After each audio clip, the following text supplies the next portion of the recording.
Well, welcome in everyone to Betting Weekly Live. It is Wednesday, the 19th of March. How is everyone doing? You with Steve Wyss, and I'm joined by our senior ATP tennis handicapper, Sean Calvert. Welcome back onto Betting Weekly Live, Sean.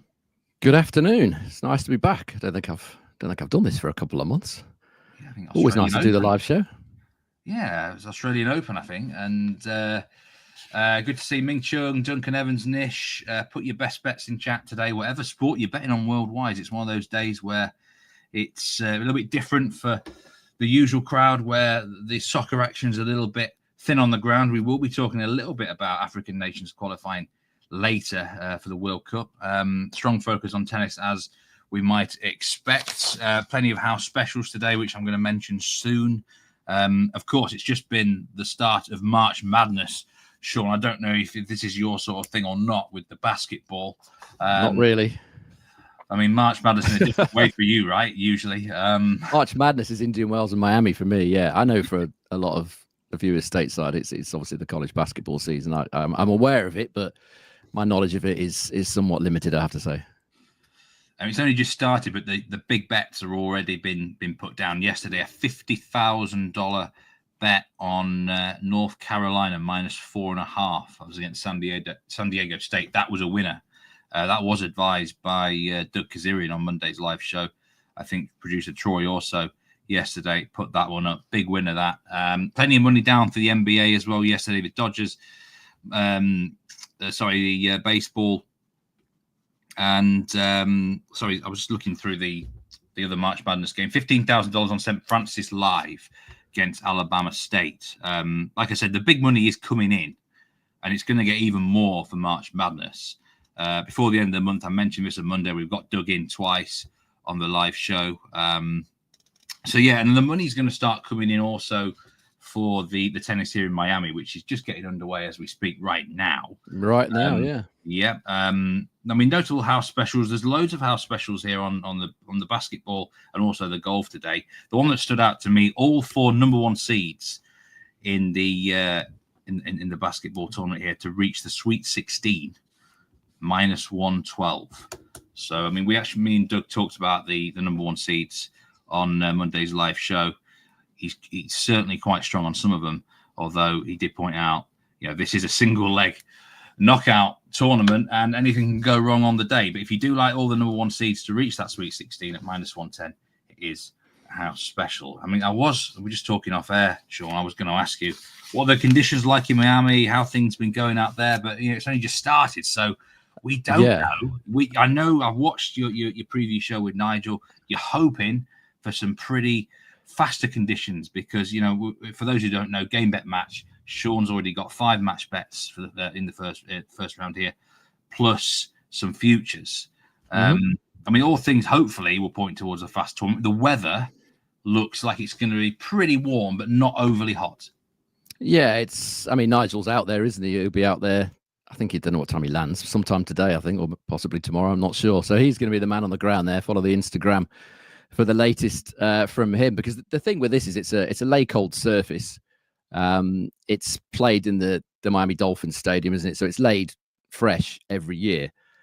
And if you're laying a surface fresh every year, you can, as a tournament director, James Blake, he could say to, or will say to lay cold, this is how I want it this year, maybe a little quicker than last year, or a little slower, or the same, or whatever.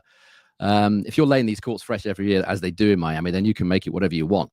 So we'd be guessing until we've seen some of the matches, which are literally about to start now. We can assume that we know full well it's much quicker than Indian Wells. Totally different conditions. That's why it's so hard for players to win Indian Wells and Miami back to back. Indian Wells, very gritty surface, high bouncing, slow, different balls. They use Penn balls there. They use Dunlop here generally. By and large, this has been quicker. Last couple of years, James Blake has made a very specific quest, if you like, to make this quicker. And it generally produces a pretty slick, quick-ish, not massively quick, but quick-ish outdoor hardcourt. Yeah, it was fascinating to me how it seems really, really difficult to win this sunshine double, as it's called, because the difference in the conditions.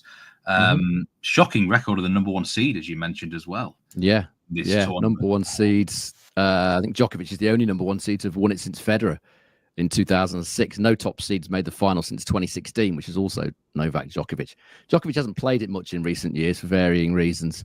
But yeah, it's difficult. I mean, there was a stage, I think it was around about 2013 to 2017 or 2016, when Djokovic did the Sunshine Double 3 times in a row, and then Federer did it. But nobody's done it since then. You know, it is extremely difficult, not just because of the proximity of the tournaments, the fatigue factor, but the playing conditions so different. Yeah, it's just a really hard thing to accomplish. Yeah, and like I say, you can watch the Game Bet and Match episode, which Sean Nigel, it came out, I think, yesterday. 5 match bets plus the futures. I'm pretty sure the earliest of those matches doesn't start until roughly about 3-4 hours time, which is the Kovacevic game. I think, Sean. So plenty of time to get on these bets. Oh yeah, you can still get on. Yeah, you odds can watch might have this. moved though. Yeah, there will be changes in that. Good to see Nish in the room. Morris Cowan, welcome in. G Davis as well. Nigel's watching from 38,000 feet. Apparently he's got the good Wi-Fi. That's sensational, isn't it? You can get the plain Wi-Fi is not as bad as it used to be. The only problem with going to the States is if you go over the sort of Greenland area, which I did going to San Francisco the other week, then you've got nothing. You won't get a carrot for about an hour. But either side of that, yeah, it's not bad. Yeah, it's not too bad at all. Nish says no need to make it slow. Nadal's not around. We recall the days when they were slowed down a lot. Nadal never won the tournament.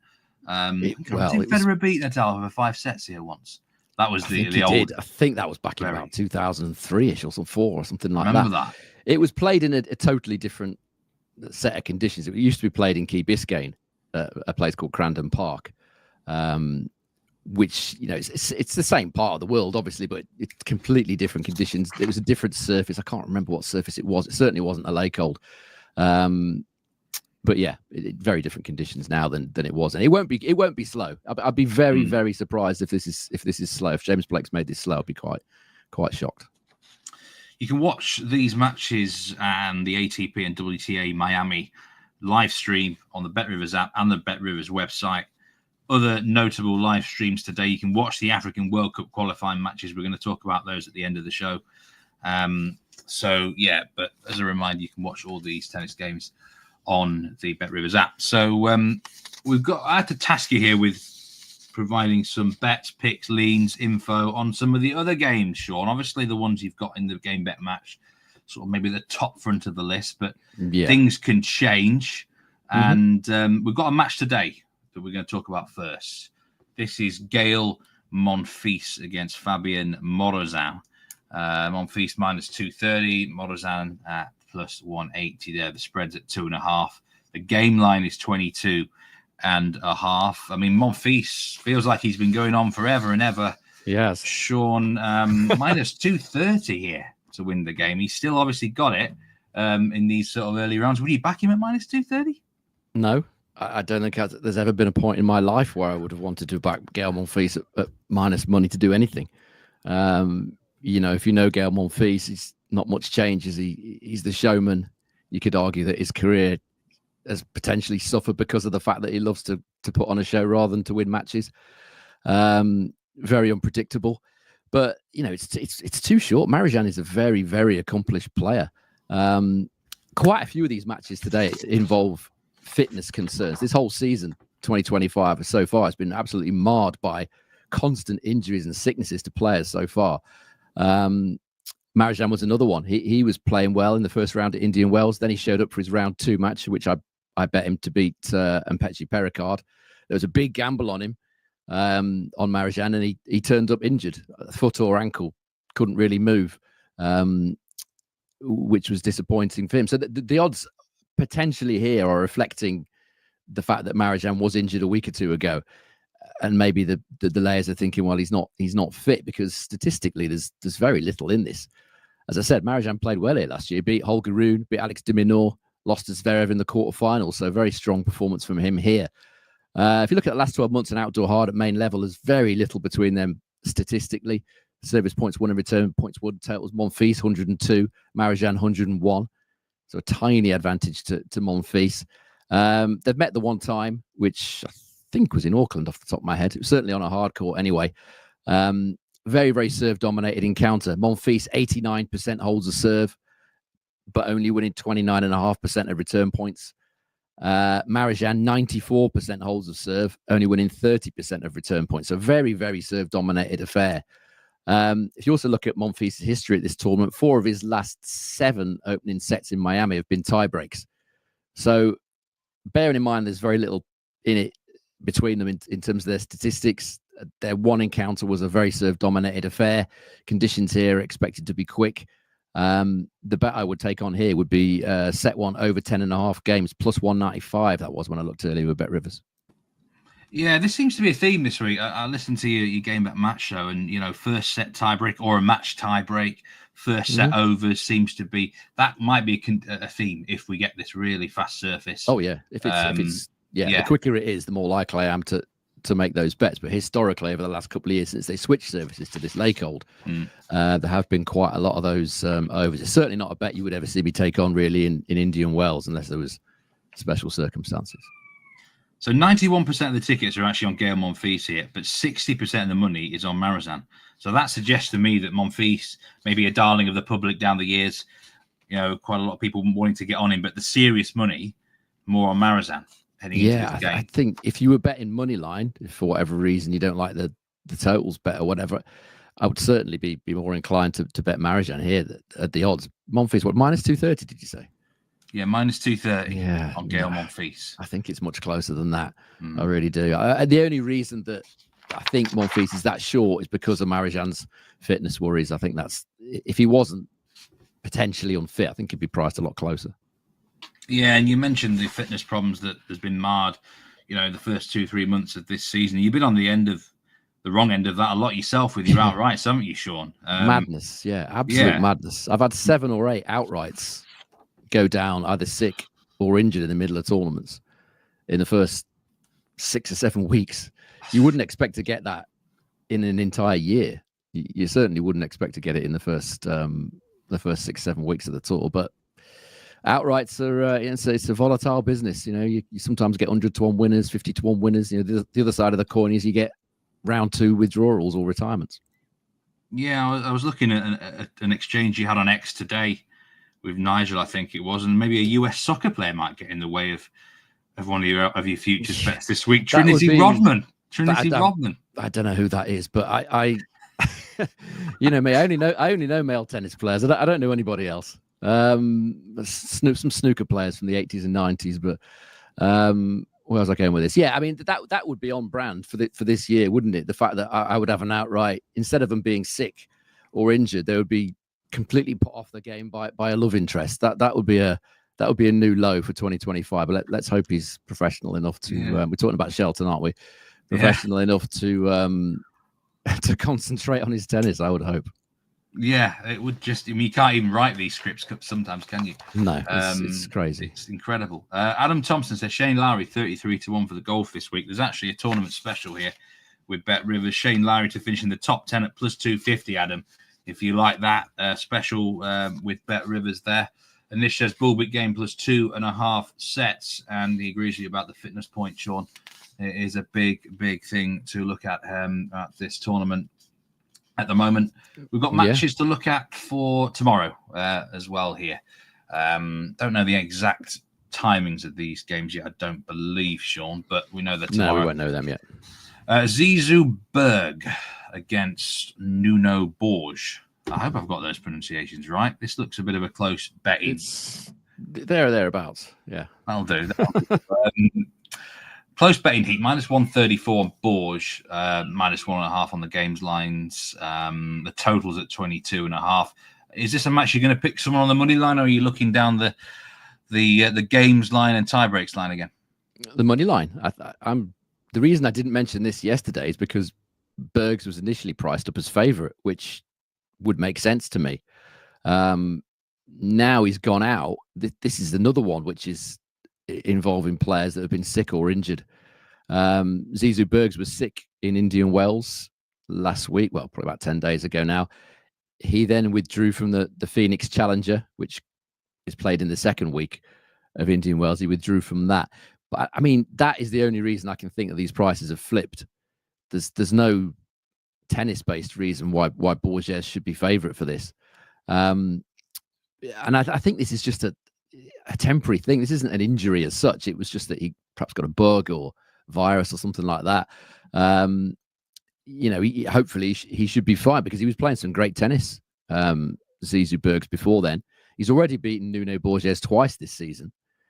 The last time they met, he was a 1.84 minus 119 favourite, and he won pretty comfortably in Marseille, where it was a reasonable paced indoor hardcourt. It wasn't slow. Medvedev said it was quick. I didn't think it was that quick, but a decent paced indoor hardcourt. So if you look at the all-time head-to-head, they played 3 times. In terms of the service points won and return points won totals of those 3 meetings, it's Bergs on 103 to Borges 97, which is a decent lead, and it certainly wouldn't suggest that Borges should be favourite.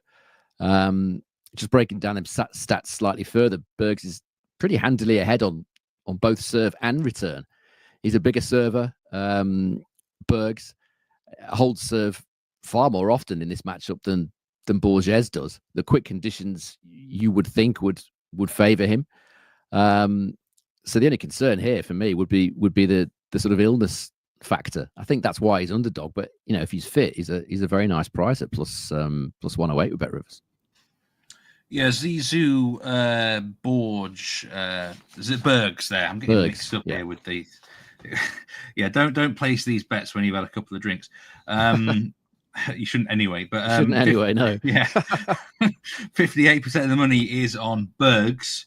That's on the money line. On the spread, though, Nuno Borges does have 94% of the tickets. That surprises me a little bit because the spread's only at plus 1.5, but possibly not a lot of action on the spread. You'd imagine nearly all of the action will be on the money line because it's such a close heat, which might explain that one. Another match to look at here, Jordan Thompson against Marcos Giron.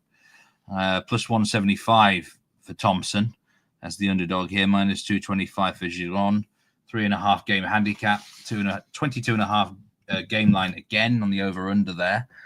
Are you in the court of the dog or the favourite here, Sean? It's not often I'm in the court of the favourite, unless there's an unusual pricing error or something. I'm seeing something that other people perhaps aren't. But again, we're talking about fitness with this one. Pretty much everybody that's playing at the minute has got some sort of issue.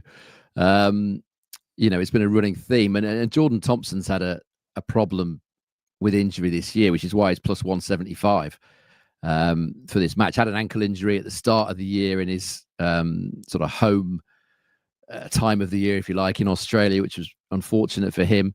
Ankle problem kept him out for a couple of months. Came back a week or two ago in Indian Wells in what are very unsuitable conditions for him. Anyone that doesn't know Jordan Thompson, he's very much a hard court and grass exponent, very, very weak on the clay. Indian Wells, as we know, is very much, it plays a lot like clay. I did actually take him on in that match against Corentin Moutet. Moutet ended up being pretty much favourite by the time the match started, and he ended up winning. Moutet made a meal of it, but he still won. But the thing about Jordan Thompson is that was his first singles match back for a while, but he did go all the way to the final in the doubles last week in Indian Wells. So perhaps some of that match sharpness has returned. It certainly won't do him any harm. Lots of match time out on the court, recovering from that ankle injury and, getting his eye in again. So if he's fit now, this is again, similar to Bergs, this is a really nice price if he's fit, because we look at what these two have done comparatively over the last 12 months on outdoor hard at main level. There's nothing in it at all. Jordan Thompson's got a better win rate, 60% win rate for Jordan Thompson, which is very good. He's got a service points won and return points won total of 101, which is the same as Giron. He's got a service hold and break total of 101, which is also the same as Giron. But Giron's only got a 50% win rate. So the stats are pretty much identical, other than Thompson's better win rate. And some of that, at least, is down to the fact that he won 7 of his 8 tie breaks that he played in the last 12 months on this surface, Thompson. So if you're just looking at this match without considering the fitness level of the players, you certainly wouldn't, under any circumstances, have Thompson at plus 175. So the gamble is he match fit enough to beat Giron? That's the question. If he is, and we don't know if he is or not until the day, then plus 175 is certainly value if he's ready to compete. or take the over 22.5 games, which I think is around about minus 104 with Bet Rivers. If Thompson's fit, he should make it extremely competitive. Obviously, if he isn't, then that's a problem. But yeah, so you're guessing on the fitness, which has been, an issue a lot this season. Do you think it would be quite apparent early what sort of state he's in? Or can a player hide it for a while in a match and then it only really becomes apparent later on? Well, he shouldn't be injured. The injury is cleared up. It's just a question of whether he's playing at a high enough level, having had that break, that sort of couple of months off. The delayers obviously think that he's not, based on the price that he is. So there shouldn't be any physical signs. It'll just be, is he up to that level yet? Is he back to the level he was playing at before he got injured? And obviously you're not going to know that until they've probably played half a set or a set. Interesting to see on the comments here. Duncan Gachero says, good to see you, Sean. Nish says Giron might be too short there and he thinks Thompson can take a set. Thompson is better than Bergs if fit, says Enigma. Don't know if you'd agree with that or not, Sean, a comparison of those two players. Duncan mentions... How do you mean, sorry? Thompson is better than Bergs. They're not playing each other, so it doesn't... I know. But, I mean, in general. Doesn't matter, does it? If they were playing each other, obviously I'd have to have a look at that. But better. I mean, I would say Bergs has probably got more potential to go higher than Jordan Thompson. I don't think Jordan Thompson can get any higher than he is. I think he's done pretty well to get into the top sort of 30-40, to be honest. Bergs, we don't know this. The sky's the limit for him. Yeah, that he might be right in that sense. Yeah. Disky, good to see you. No problem being late. Better late than never, as they say.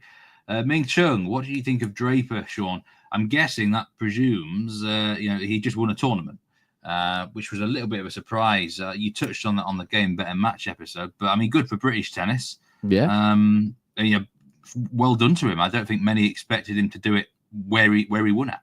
No, I wouldn't have expected him to win at Indian Wells. The conditions are, as I said, clay-like, and Draper is not someone that's excelled on clay so far in his career. And it's all about the physicality with Jack Draper.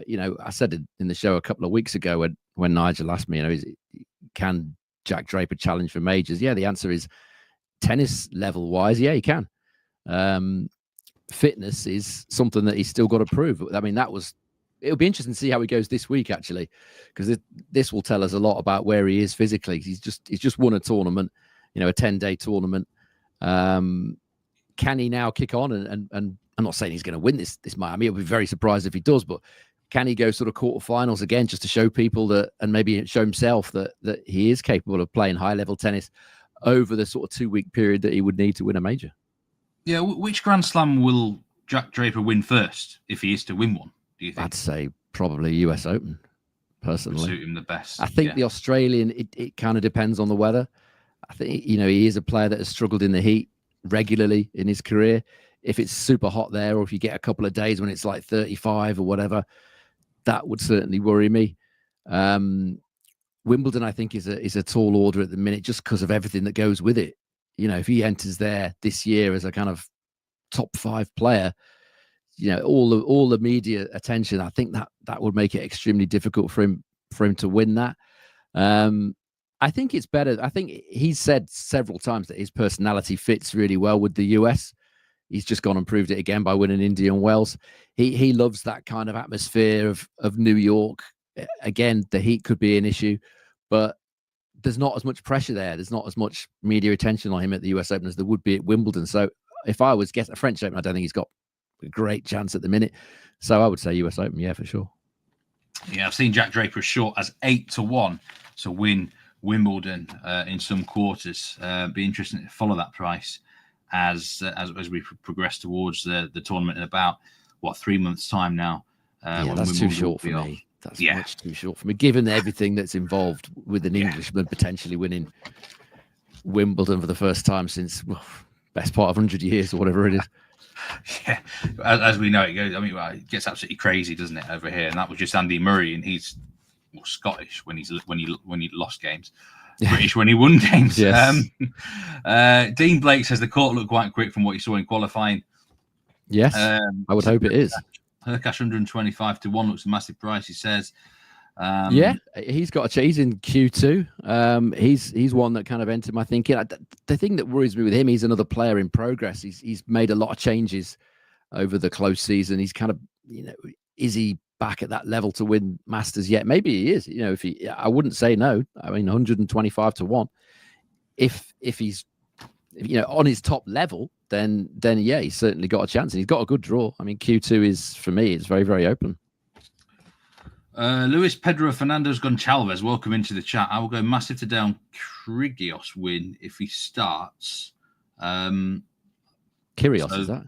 Is that Kyrgios? I thought he's out for a while, isn't he? I haven't seen the text that you're looking at, so I don't know. Just from what you've said, I presume you mean Kyrgios.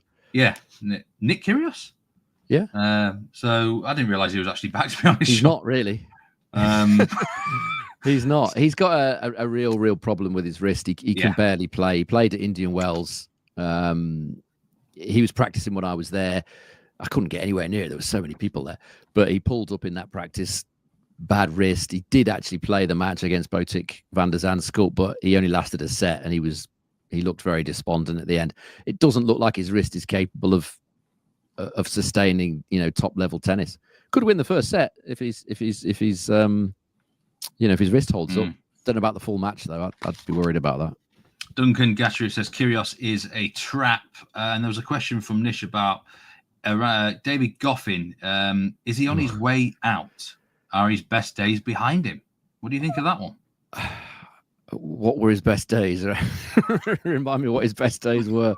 No, he was a quality player, Goffin. Not the strongest mentally, and very, very inconsistent.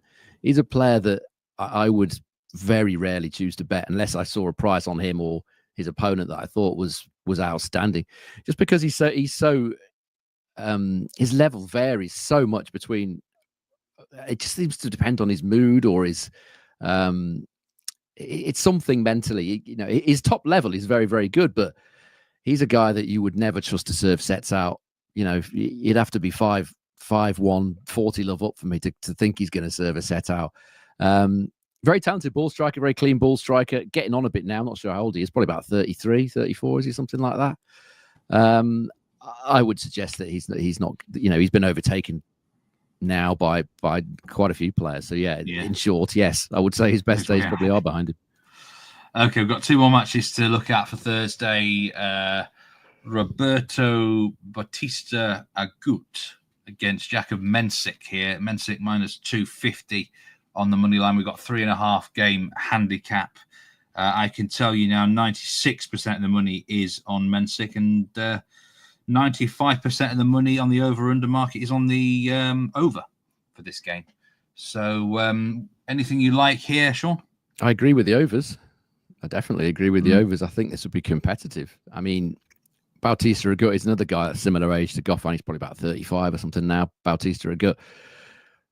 But these are the sort of conditions. He's got the conditions now that he prefers. If this is a day match, which we don't know yet, he had a dreadful start to the year, but he wasn't really on it in January because he was becoming a dad again. His focus was on that. And since then, he hasn't really had the right conditions. Rotterdam, too slow for him. Indian Wells, much too slow for him. Lost in the intervening time to good performances from Quentin Elise and the aforementioned Zizou, Bergs in Dubai and Doha. Assuming this is quick, slick, hardcore, as it has been in the last couple of years, this should suit him. And, we'll see what he's got left in 2025. He's got to make the most of this week, this 2 weeks, whatever it is, because it's the clay swing next, and he's certainly not effective on the clay, Bautista Agut.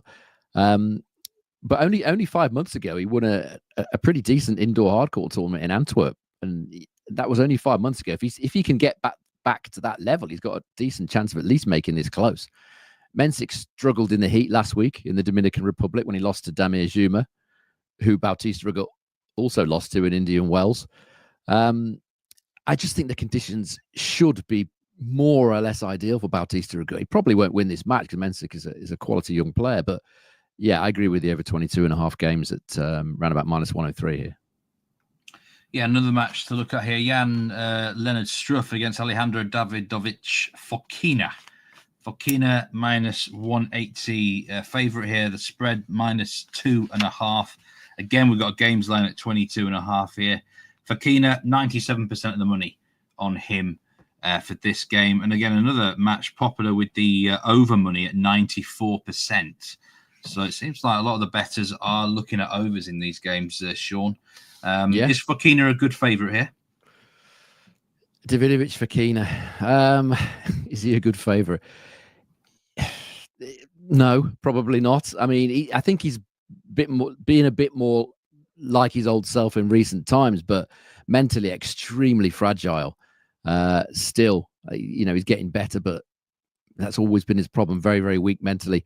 I think the overs is probably a common theme just because of the people are assuming the conditions are quick. I'm just looking at the Bublik match here. That looks pretty quickish to me. Certainly not devastatingly quick, but much, much quicker than India Wales and the kind of surface that I was kind of expecting here from what I can see. So that would tend to bring in overs, tie breaks. And those conditions would give Struff a chance if he's fit. He's another one who's had so many injury problems in the last sort of couple of years.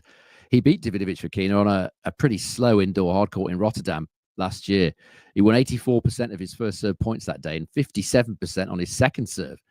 Davidovich won only 52%, so he was better from the back of the court as well as winning an awful lot of points on his first serve. Things are very different now. That was a year ago. Davidovich has been in great form lately. Struff is looking, to be perfectly honest, like the end isn't too far away for him after an awful lot of injuries.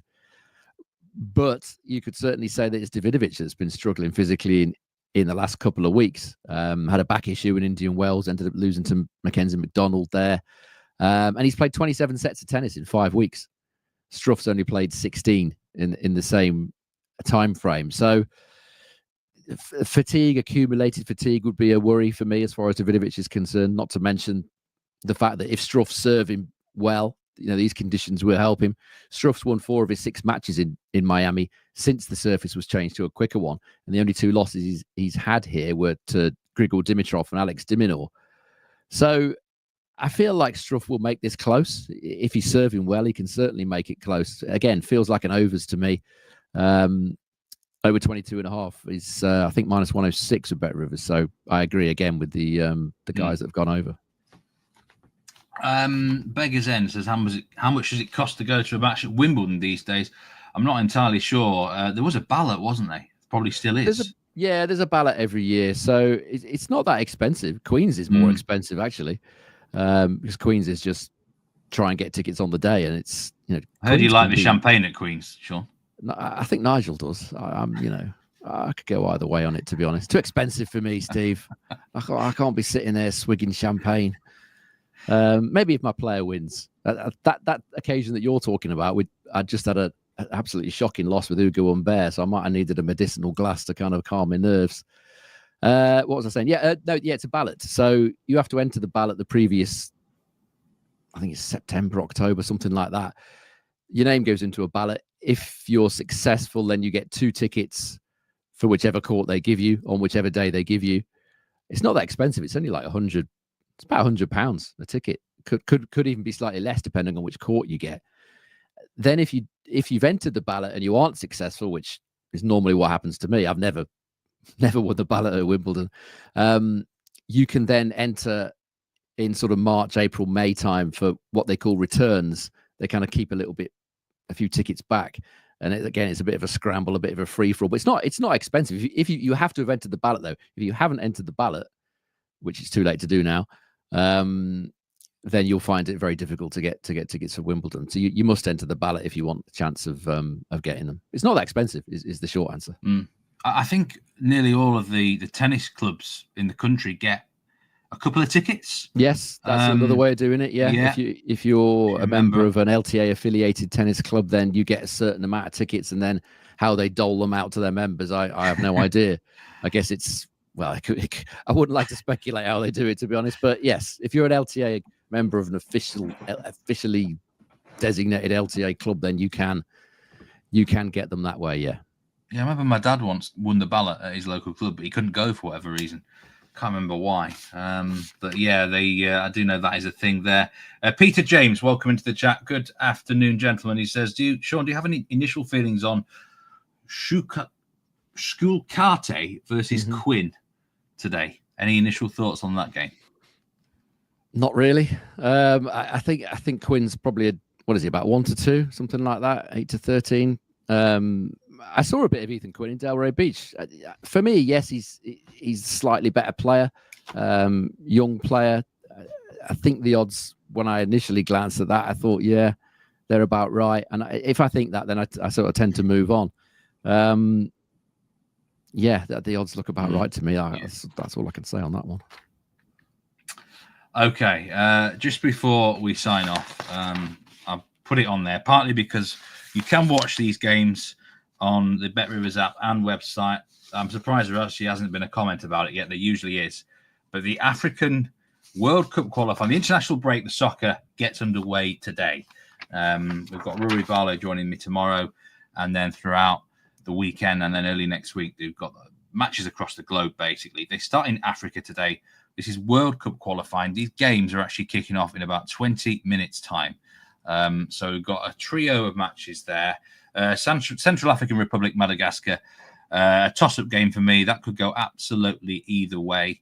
The other two games are a lot more interesting. Liberia, Tunisia, and especially Eswatini against Cameroon. Now, some of you might be wondering, where is Eswatini?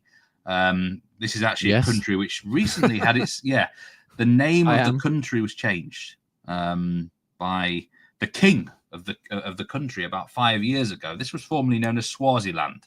I'm sure that resonates a lot more with people down the years. The king of Swaziland, who I looked up, he's actually got 16 wives. Changed the name of the country. 16? Is that enough for him, or? I've only just noticed there's a cat on your desk, actually. Yes, it's a Kit Kat. Have you met a Kit Kat before? No, it's because I've made the window slightly bigger so that I could read what was on the screen there. And I just noticed a cat in the corner of the screen. Yeah, this giving me sort of Blofeld vibes now. I don't know. The match is not being played in Eswatini. It's being played in South Africa. Eswatini are not a very good team. They've only scored one goal. Cameroon, obviously, for those who follow general world soccer, will know Cameroon have been in quite a lot of World Cups, contenders in African Nations Championships. They are unbeaten in the group stage here. Cameroon have had a 4-1 win against Cape Verde, 3-0 win against Mauritius. You can actually back them here. This just stood out to me on the three-way spread. Asian handicaps are not even offered on this game because it's not as significant. Plus 102 in Cameroon on the three-way spread. So they've got basically, it's like back in a -1.5. They should have enough here against, especially as the match is played, in neutral territory. I've checked out the stadium, Mbola Stadium. It shouldn't be too much hard work for them. And I mean, win to nil for Cameroon as well. I'm guessing should be quite a popular bet, but it's only -167. The 1-0 would be a slight danger. And Nish is right. A lot of these matches in Africa do go under 2.5 goals, especially this one here, Liberia against Tunisia. Tunisia have played one way for the last 25 years, and it's defense first, especially away from home. This could be 0-0. I mean, the goal line there, that can't be right. Yes, the goal line is actually knocking on the door of 1.5. I mean, under 2.5 goals is -235. It's a massive 0-0 contender. The 0-0 detector is definitely bleeping for Liberia, Tunisia. But for those who do like, maybe add them as a parlay on under 2.5 goals. But Cameroon really should have too much for Eswatini here. Three-way spread, -1.5. Handicap effectively at plus 102. I think that's worth a bet. I wouldn't ever bet big on these. I would never, ever bet big on the African nations qualifiers because strange things can happen, Sean. Yeah. Absolutely no doubt about it. Same as tennis qualies as well. Some peculiar things happen there. Cameroon had a rough trip to South Africa yesterday. Connecting flight was cancelled. Yeah, I did see one of the players tweeted that actually. They weren't happy about it. What you got to remember with the African matches, especially the big stars, are used to being jetted around in Europe or around the world, and then they have to play national team soccer in these qualifiers, especially, and it's a bit more of a rougher ride, if you know what I mean. Oh yeah. So, you've got to be used to it, and I guess for some, it's not really what they want, ideally. That trip doesn't sound like what they want. That's for sure. No. I mean, there's got to be worse trips than going to the middle of South Africa, though. Surely, I mean, you could be out there in the Central African Republic, things like that, who are playing, of course, in 20 minutes' time. Of course. But if anyone's got a bet in Africa, do put it in the chat. And good luck, whatever you are playing. Sultani Akraf, this is what we want to hear. Tunisia have got a new coach. Exactly the sort of info we want. But I'll tell you what, Sultani, I bet you this coach plays exactly the same way that Tunisia have played in the last 25 years. Wouldn't it be funny if he didn't and he was like completely gung-ho, just like goes for everything just to completely change the dynamic of Tunisian football? Yeah. Bit of a rivalry, actually. The two nations, like Libya, not Libya, sorry. Just let me check out the Liberia. Yeah, I think there is a little bit. I've read somewhere there is a bit of rivalry between these two nations, but there's a lot of rivalries in Africa. I guess so. I always say that, tons of them, random ones that you don't expect, often because of something that happened in a random one game 20, 30 years ago or beyond. Ranjiv Singh's got his NBA picks in. Thanks very much for putting those in.